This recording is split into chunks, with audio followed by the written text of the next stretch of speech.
നാരായണം നമസ്കൃത്യ നരം ചൈവ നരോത്തമം ദേവീം സരസ്വതീം വ്യാസം തതോ ജയമുദീരയേത്. എല്ലാവർക്കും നമസ്കാരം. നാരദീയ മഹാപുരാണം പൂർവഭാഗം 1-ാം പാദം 34-ാമത്തെ അധ്യായം ഹരിഭക്തി ലക്ഷണം. നാരദൻ പറഞ്ഞു, യോഗം ഭക്തിമാന്മാർക്ക് സാധിക്കുന്നതാണ് എന്നാണ് അങ്ങ് പറഞ്ഞത്. ഭഗവാന്റെ പ്രസാദം ലഭിക്കുന്നവർക്കാണ് ശാശ്വതമായ ഭക്തി ലഭിക്കുക. ദേവദേവേശന്റെ പ്രീതിക്ക് എന്താണ് ചെയ്യേണ്ടത് എന്ന് പറഞ്ഞാലും സനകൻ പറഞ്ഞു, മുക്തി വേണമെങ്കിൽ സച്ചിദാനന്ദ സ്വരൂപനായ നാരായണനെ ഭജിക്കണം. വിഷ്ണുപരായണനെ ശത്രുക്കൾ ഉപദ്രവിക്കുകയോ ഗ്രഹങ്ങൾ ബാധിക്കുകയോ രാക്ഷസന്മാർ നോക്കുക പോലുമോ ചെയ്യില്ല. വിഷ്ണുവിൽ ദൃഢഭക്തിയുള്ളവർക്ക് ശ്രേയസ് വന്നുകൊണ്ടേയിരിക്കും. വിഷ്ണു ക്ഷേത്രത്തിലേക്ക് നടക്കുന്ന കാലുകളും വിഷ്ണു പൂജ ചെയ്യുന്ന കൈകളും വിഷ്ണുവിനെ കാണുന്ന കണ്ണുകളും ഹരിനാമം ചൊല്ലുന്ന നാവും സഫലങ്ങളാണ്. 2 കൈകളും ഉയർത്തി ഞാൻ പറയുന്നു, ഹരി സമർച്ചനമാണ് ഈ ലോകത്ത് സത്യമായിട്ടുള്ള ഒരേ ഒരു വസ്തുവെന്ന്. മോഹം നൽകുന്ന സംസാരപാശത്തെ ഹരിഭക്തിയാകുന്ന കത്തി കൊണ്ട് അറുത്ത് കളയണം. വിഷ്ണുവിൽ ഉറച്ച മനസ്സും വാക്കും വിഷ്ണുകഥ കേൾക്കുന്ന ചെവിയും ലോകവന്ദിതങ്ങളാണ്. ജാഗ്രത സ്വപ്ന സുഷുപ്തികളിൽ ആകാശവർത്തിയായ അക്ഷരമായി ആനന്ദ സ്വരൂപനെ തന്നെ ധ്യാനിച്ചാലും അദ്ദേഹം എവിടെയാണെന്നോ രൂപം എന്താണെന്നോ അറിയില്ല, കാണാൻ കഴിയുകയുമില്ല. എല്ലാ കരണങ്ങളോടെയും അന്തര്യാമിയായി എപ്പോഴും ഉണർന്നിരിക്കുന്നുണ്ടെന്നാണ് അറിവുള്ളവർ പറയുന്നത്.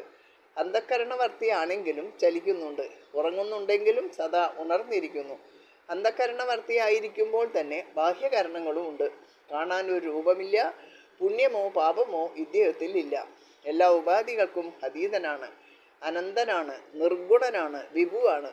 ഈ പരബ്രഹ്മ സ്വരൂപം സുഷുപ്തിയിലാണെന്നാണ് പറയുന്നത്. മനസ്സിൽ മാത്രം കാണാൻ കഴിയുന്നതാണ് ഇത്. സ്ഥാവര ജംഗമാത്മകമായി ലോകം തന്നെ സ്വരൂപമായിട്ടുള്ളതാണ്.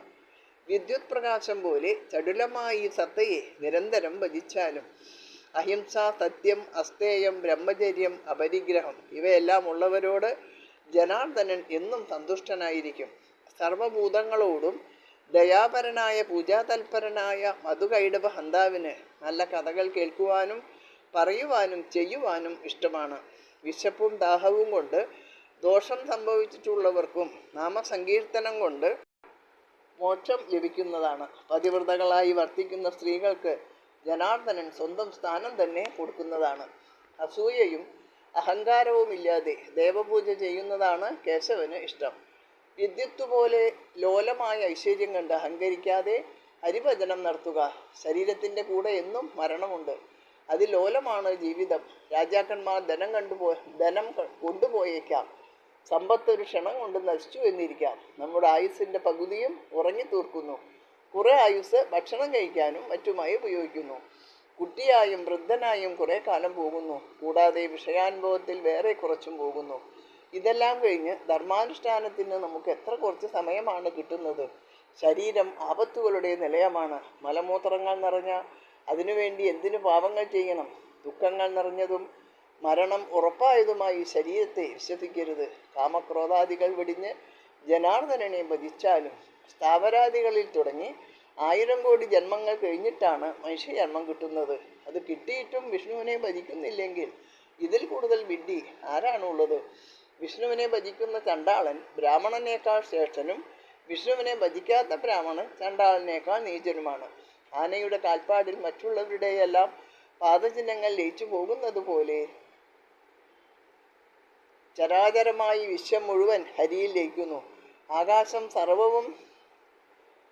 ആകാശം സർവവ്യാപിയായിരിക്കുന്നത് പോലെ തന്നെയാണ് വിഷ്ണുവും. ജനിച്ചാൽ മരണവും മരിച്ചാൽ ജനനവും ഉണ്ടാകും. ധ്യാനം കൊണ്ടോ സ്മരണം കൊണ്ടോ പൂജ കൊണ്ടോ വണങ്ങിയാലോ വിഷ്ണു സംസാര ബന്ധനത്തിൻ്റെ കെട്ടഴിക്കും. പേരുച്ചരിച്ചാൽ മഹാപാതകങ്ങൾ ഇല്ലാതാകുന്നു, പൂജിച്ചാൽ മോക്ഷം കിട്ടുന്നു. ഹരിനാമം നിലനിൽക്കുമ്പോൾ ഇന്ദ്രിയങ്ങൾക്ക് സ്വാധീനമില്ലാതാകുന്നതുവരെ, രോഗം പിടിപെടുന്നതുവരെ മോക്ഷേച്ഛുക്കൾ ഹരിയെ ഭജിക്കുക തന്നെ ചെയ്യണം. കൈ ഉയർത്തി ഞാൻ പറയുന്നത് അഹങ്കാരം വെടിഞ്ഞ് വാസുദേവനെ സ്തുതിക്കാനാണ്. അസൂയ വെടിയണം. ധർമ്മത്തെ ഇല്ലാതാക്കുന്ന ക്രോധത്തെ ഇല്ലാതാക്കി അതുമൂലമുണ്ടാകുന്ന മനസ്താപവും സംസാര ബന്ധനവും ഇല്ലാതാക്കിയാലും. ആഗ്രഹം കൊണ്ടാണ് ഈ ജന്മം കിട്ടിയത്. ആഗ്രഹം പാപത്തിന് കാരണമാണ്. അത് യശസ്സിനെ ഇല്ലാതെയാക്കുന്നു. അതുകൊണ്ട് കാമം ത്യജിക്കണം. മാത്സര്യത്തിൽ നിന്നാണല്ലോ ദുഃഖങ്ങൾ ഉണ്ടാകുന്നത്, നരകത്തിലേക്ക് എത്തിക്കുന്നതുമാണ് അത്. അതിനാൽ മാത്സര്യം ഉപേക്ഷിക്കുക. ബന്ധമോക്ഷങ്ങൾക്ക് കാരണമായ മനസ്സിനെ പരമാത്മാവുമായി യോജിപ്പിച്ച് ജഗന്നാഥനെ ഭജിക്കാതെ സംസാര സാഗരത്തിൽ മുഴുകിയവർക്ക് എങ്ങനെ പാരമ്പര്യത്തിലെത്താൻ കഴിയും? അച്യുതാനന്ദ ഗോവിന്ദ നാമം സകല രോഗശാന്തിക്കുള്ള മന്ത്രമാണ്. നാരായണ, ജഗന്നാഥ, വാസുദേവ, ജനാർദ്ദന എന്നത് എവിടെയും ബന്ധിക്കാനുള്ള മന്ത്രമാണ്. സ്വന്തം ഹൃദയത്തിൽ കുടികൊള്ളുന്ന ജനാർദ്ദനനെ അറിയുന്നില്ലെന്നത് മൂഢത തന്നെയാണ്. ശ്രദ്ധയുള്ളവരോട് ഹരി കരുണയുള്ളവനായിരിക്കും. വിഷ്ണുഭക്തർക്ക് ഓരോ ജന്മങ്ങളിലും ബന്ധുക്കളും പുത്രസമ്പത്തും ധനവും ഉണ്ടായിക്കൊണ്ടിരിക്കും. ഭക്തിയില്ലാത്തവർക്ക് കിട്ടുന്ന ജന്മം സൽപാത്രത്തിൽ കൊടുക്കാൻ കഴിയാത്ത ധനം പോലെയാണ്. വിഷ്ണുവിനെ നമിക്കാൻ കഴിയാത്ത ശരീരം പാപങ്ങളുടെ കൂമ്പാരമാണ്. സൽപാത്രത്തിൽ ദാനം ചെയ്യാതെ സൂക്ഷിച്ചു വച്ചിട്ടുള്ള ധനം കള്ളന്മാരുടെ കയ്യിലിരിക്കുന്നതിന് തുല്യമാണ്. ലോലമായ ധനലാഭത്തിൽ മതിക്കുന്നവരാണ് വിഷ്ണുവിനെ ഭജിക്കാത്തത്. ദൈവികമെന്നും ആസുരമെന്നും സൃഷ്ടി രണ്ട് തരത്തിലാണ്. ഹരിഭക്തിയോട് കൂടിയത് ദൈവികവും അതില്ലാത്തത് ആസുരവും. ഹരിഭക്തന്മാർ എവിടെയും ശ്രേഷ്ഠന്മാരാണ്. അസൂയാരഹിതരും കേശവന് പ്രിയപ്പെട്ടവരാണ്. അടിച്ചു വാരിയിട്ടാണെങ്കിലും വിഷ്ണുവിനെ സേവിച്ചാൽ പരമഗതി തീർച്ചയാണ്. ഇതോടുകൂടി 34-ാമത്തെ അധ്യായം അവസാനിച്ചു. എല്ലാവർക്കും നമസ്കാരം. ഹരേ രാമ രാമ രാമ ഹരേ ഹരേ, ഹരേ കൃഷ്ണ കൃഷ്ണ കൃഷ്ണ ഹരേ ഹരേ.